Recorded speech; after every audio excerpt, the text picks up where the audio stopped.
Hello, and welcome to the Voices of Oregon podcast. This podcast is based in Portland, Oregon, and is made to learn about Oregon as a whole. I started this podcast for my 8th grade project in September of 2022. Just going through the process of recording and interviewing, not to mention the editing, I've learned so much. I hope you enjoy Voices of Oregon.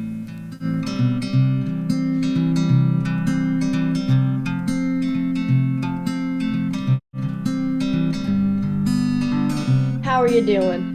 I'm actually doing fine. I just got through donating blood and I survived the process. So there you go. Well, that's good. That's Yeah. good. What is your full name? My full name is Ronald Keith Silver. How long have you lived in the beautiful state we call Oregon? I got here on January 21st, 1994. So it'll be 29 years this month. Nice. So why did you move here? I was on a detail with the Department of Justice in Washington, D.C. My official duty station was still Los Angeles, but we had just, my wife and I, we had just had our second child. We weren't anxious to go back to Los Angeles. It was very expensive. It had gotten very crowded, tough place to bring up a kid, let alone two of them. And wanted to come back to the West Coast because my parents were still living in LA and they were getting older. And there was a U.S. Attorney's office here in Portland. I had some friends in the office, and Oregon has just always seemed like a wonderful place to me. Growing up in LA, I'd been up here for vacations, and I was manager of the track team at USC, University of Southern California, and we used to come up to Oregon for track meets. So I liked the state, and that's why we chose it. Where did you grow up? I grew up in basically I grew up in West Los Angeles, Westwood, right in the shadow of UCLA. What are the things you value most in community? What are the things I value most in community? Is the question. Interesting question. I like contact with other people. I like the idea that in community you can actually get things done. You can accomplish stuff. You can make improvements to. You can improve stuff. I can be challenged by other people. The kicked out of my complacency. I tend to be a pretty social person, and so I for one need community. I need friends. I need people to interact with. That's what makes me come alive. Do you think Oregon meets those values? Why or why not? Oregon. It's been a wonderful opportunity for me to create community here in Oregon. I think there's a lot of folks here who, in my experience, are very open to can be pretty accepting, pretty open to taking in a newcomer, which is what I was way back when. I mean, I felt very welcomed into this community, and I feel like I've been able to create communities that have accomplished stuff. The Northwest Freedom Singers, my musical group that we sing at different celebrations. This has all been very accepted by Oregon. It feels like this is a place that's, and particularly the Portland area is pretty open to all that kind of stuff. When did you start your civil rights work and why? What inspired you? Great question. I would say that with the first civil rights stuff I did goes back to, I think it was 1966. I was living in Los Angeles, and there was an initiative, I guess, called Proposition 14 in California, and the point of that initiative was to make it possible to discriminate in housing again. California had passed a law that made it illegal to discriminate in housing. No, it made it illegal for a white person to refuse to sell a home to a black person. And then A lot of white people didn't like that, and so they put an initiative on the ballot that would say we get to discriminate if we want to. That was called Proposition 14. And so the first thing I ever did that I can say was me involved in civil rights work as compared to my parents was I remember going door to door in Los Angeles, in my hometown, handing out literature and talking to people. I was 15 at the time, about why they should vote against Proposition 14, why allowing people to discriminate again was a bad idea. We failed. Proposition 14 passed. Later on, the United States Supreme Court ruled that it was unconstitutional, right around the same time that Congress finally passed the Fair Housing Act. So it has a happy ending. Housing discrimination was made illegal nationwide. But that's the very first thing I did. And I would say I did it because one, it reflected the values I got from my parents about being against discrimination. But two, it was just, it just on some level as a teenager, it just felt unfair that somebody shouldn't be allowed to have a home just because of, the color of their skin. That just seemed just wrong to me.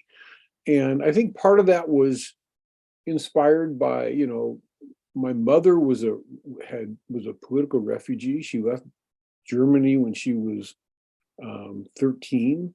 No, she was 1933. Yeah, she was 14. And because Hitler chased my grandmother and my mom out, and it was this notion of discrimination. It was something that I learned from my mom that they had experienced herself, and so it just seemed wrong. And on another level, because I grew up in a family where we had a lot of African American friends, Chinese American friends, Japanese American friends, it just struck me as colossally stupid. What what's the problem here? So that was when I did it the very first time. Then professionally, we can get into when I got back into the civil rights work from a professional standpoint, because that very much became part of my life when I became an assistant United States attorney. When did you decide that civil rights work was what you wanted to be doing? Probably in the early 1980s. When I was in law school, I loved constitutional law, and I just really like constitutional law. But when I was as a lawyer, that really was not much of what I was doing. And then in 1982, I left from the U.S. I had been an attorney for the U.S. Department of Agriculture, and I left that job in Washington, D.C., and I moved back home to Los Angeles and became an assistant United States attorney, did civil work. And one of the things that our office handled was we did civil rights cases in the Los Angeles office. And I remember going to my boss, the chief then, wonderful guy named Fred Brosio, probably 1983, 1984, and told my boss that, I wanted to handle some of the cases that the office got. And at the time, we had a wonderful lawyer, Herb Booker, who was doing that work. Herb was African American. And, I said, I'll be his backup. And then very tragically, Herb came down with a terrible disease, basically a version of a disease, a version of Lou Gehrig's disease, only actually worse. And over the next 2 years, Herb had to leave the office. And when he left the office, then I just took that stuff on all by myself. So somewhere around 1985, 1986, I became the principal civil rights lawyer in the U.S. Attorney's Office in Los Angeles. Do you have a passion for teaching people, especially younger people? I would say clearly I do. It seems, I'm not, I actually don't really know where it comes from or what, but yes, that's undoubtedly true. I do have a passion for teaching. I've always loved to teach. And I particularly like teaching younger folks because it just, I love history. I love, yeah, no one would ever accuse me of loving math. I love history and I love culture and I love all that stuff of our world. And I just want to, share it. And there's also part of me, there's no question, there's part of me that loves to perform and loves to, I did theater all through high school and college, even did some in law school. And so it's teaching there's definitely a performative piece to teaching. So that's part of it as well. But mostly I want, and there's a part of it too about just wanting people to understand their country and understand their world and to know what's good about it, what needs to get fixed. And you can't really understand that stuff if you don't know your own history. That's my belief. Since you're always in the South, why stay here in Oregon? Well, I love living in Oregon. The rain doesn't bother me. I don't mind the cold. I hate humidity. I spent 6 summers in Washington, D.C. That was all the humidity I really need in my lifetime. And the thing is, I love the South. I love my friends down there. And I don't know that, I'm kind of quirky and somewhat outspoken, and I'm just not so sure how well I'd be tolerated in general if I were to stay down south full time. Better I should be up here and then bring people down there. I lived 6 years on the East Coast. And what I found was there's definitely an East Coast mentality. There's a West Coast mentality. I found that I am a Westerner. Because I had the chance, when we moved here, I could have gone to an office, a U.S. Attorney's office somewhere on the East Coast, and there were offices I liked. I really liked the people, but I realized, no, I'm a West Coast person. I'm not nearly as tribal as East Coast folks are, and I have a feeling that the South is as tribal as the East Coast is in general. There are different mentalities for parts of the country, and it's not that one is better than the other. It's just where does my personality fit? My personality fits in the West. What is the difference in what you did before COVID and now? Well, now is starting to look a lot more like what I did before COVID. I am, since in last year, I led 5 trips down south, and my choir started singing again. This year we actually have started singing. Since the fall, we've been singing without masks, and so actually it feels a lot like what it used to be like. 2020, 2021. First half of 2022 were very different, but really since I personally got over COVID in the beginning of June, and have really been feeling just fine, life's actually is feeling pretty much back to normal in terms of what I'm doing and how what people are asking me to do. The kind of restrictions I'm no longer putting on myself. So my life is actually starting to get back to normal. When COVID hit, what was one of the biggest challenges for you, and what did you do to overcome it? Well, I'd say one of the biggest challenges was how to cope with my world being turned upside down. By way of example, I was supposed to be leading 10 students on a trip to a World War II history trip to France, Belgium, and Germany. We were going to leave the middle of March 2020. And about a week before we were going to get on that airplane to Paris, we pulled the plug. And it was like one thing after another just disappeared. And so I had to kind of find a purpose for what I was doing. I didn't have anybody to teach. I sort of didn't have anything to do. I really felt I didn't have anyone to sing with. I felt kind of lost.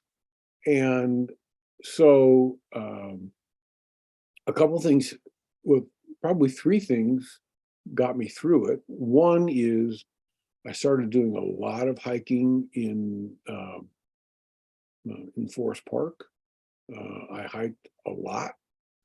My wife and I started working out online. We turned our living room into a gymnasium, and we started doing workouts via Zoom, stuff. And I went and read a lot of the books that I had a long stack of big, thick books to read that I'd never gotten around to. And I just started reading them one after the other. That's kind of, that was, but I'll be honest with you, it was a very hard time for me. That was difficult because to go back to your very original questions about community, I was without community to a large extent in that time frame, and it was not easy for me. I didn't like it at all. What do you most like about your job? Well, what I like about my job is it's self-created. I'm retired. I get a nice pension from the federal government for what I did for 37 years. And now my job is simply what I choose to create. So, I just got through doing a whole bunch of Martin Luther King events, going into some schools, into Roosevelt and Jefferson High School, doing some teaching. I've got lectures coming up in the next 3 or 4 weeks for Black History Month. And I've got my first trip of the year will be in March with a group of high school students, African-American high school students. I'm going to be sort of their civil rights historian on the trip. They'll be visiting historically Black colleges down south, and I'll be in charge of the civil rights aspects of the trip. So I just love that my job is limited by my imagination at this point in my life. What are some of the things you do outside of your self-made job? Well, okay, so if we want to limit my self-made job to this notion of my teaching, then I would say the other things I do is I still do a lot of hiking. I just hiked Silver Falls on Monday. That was fantastic. I'm doing a lot of singing. I'm singing in 3 choirs. I'm pretty active in my temple. And I work out a lot. I decided, what the heck, I'm 71, I might as well get in shape. So I work out 4 or 5 times a week. Still do a lot of reading. And I would say that's a lot of what's in my life these days. What do you think your greatest achievement so far is? My greatest achievement so far.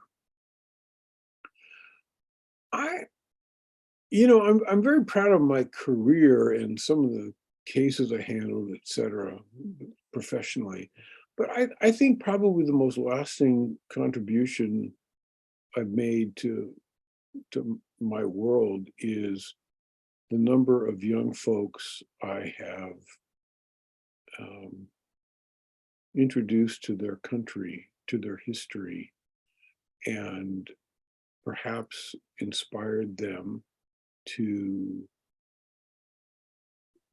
work to better it in the decades, multiple decades to come, long after I'm gone. I think that's probably the thing I'm proudest of. Do you have any regrets in what you've done regarding your career? Oh, sure, of course I do. I can think of cases that I screwed up, witnesses I wished I hadn't put on the witness stand, um, choices in my personal life.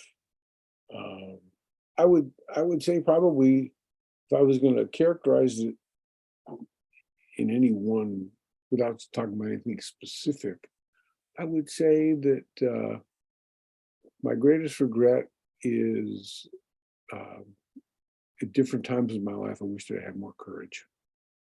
Where is your favorite place in Oregon and why? Hmm. Favorite place in Oregon? Gosh.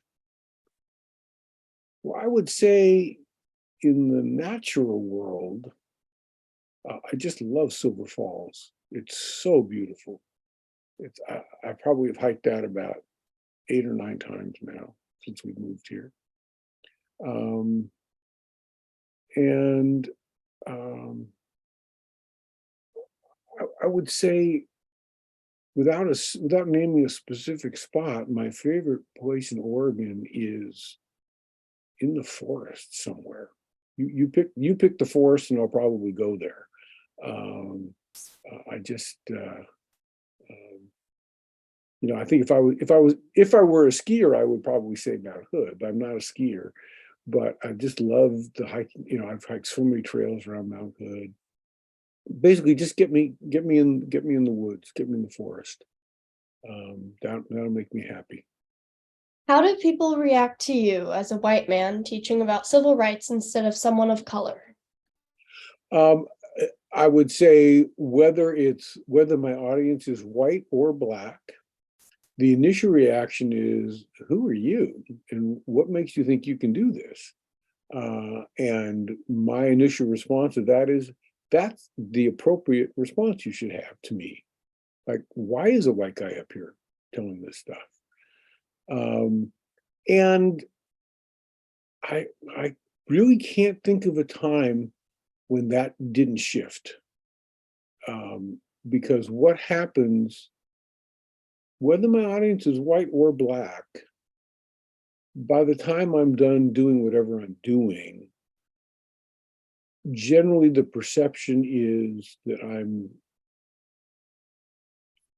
telling the truth, I'm telling real history, I'm not making stuff up, I'm not trying to make anybody look good. And usually, yeah, I can't think of a time when by the time I was done, the reaction wasn't, "Oh, that was really important for me to learn that stuff." And it's not that my color disappears. Um, Usually, by the time I'm done, my color is my race, if you will, is a plus factor. For the white audience, it's a plus factor because it's a little easier for them to hear this stuff from a white person. My experience is the defenses drop a little faster because they're hearing it from a white person. And from African Americans, when I speak, ultimately my race becomes a plus because my experience has been that the people listening go, "Well, somebody gets it who's white." And so that becomes a plus. Where is your favorite place to go in the South? Oh, my favorite place to go in the South. Ooh.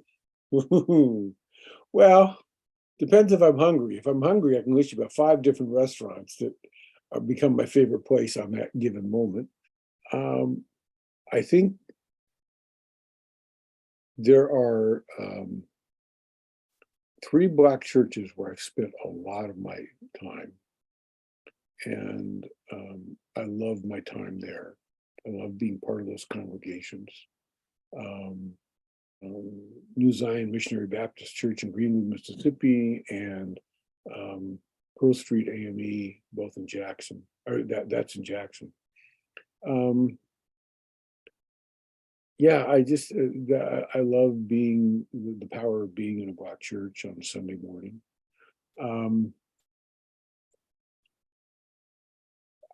I'm always profoundly moved by going to the lynching memorial in Montgomery.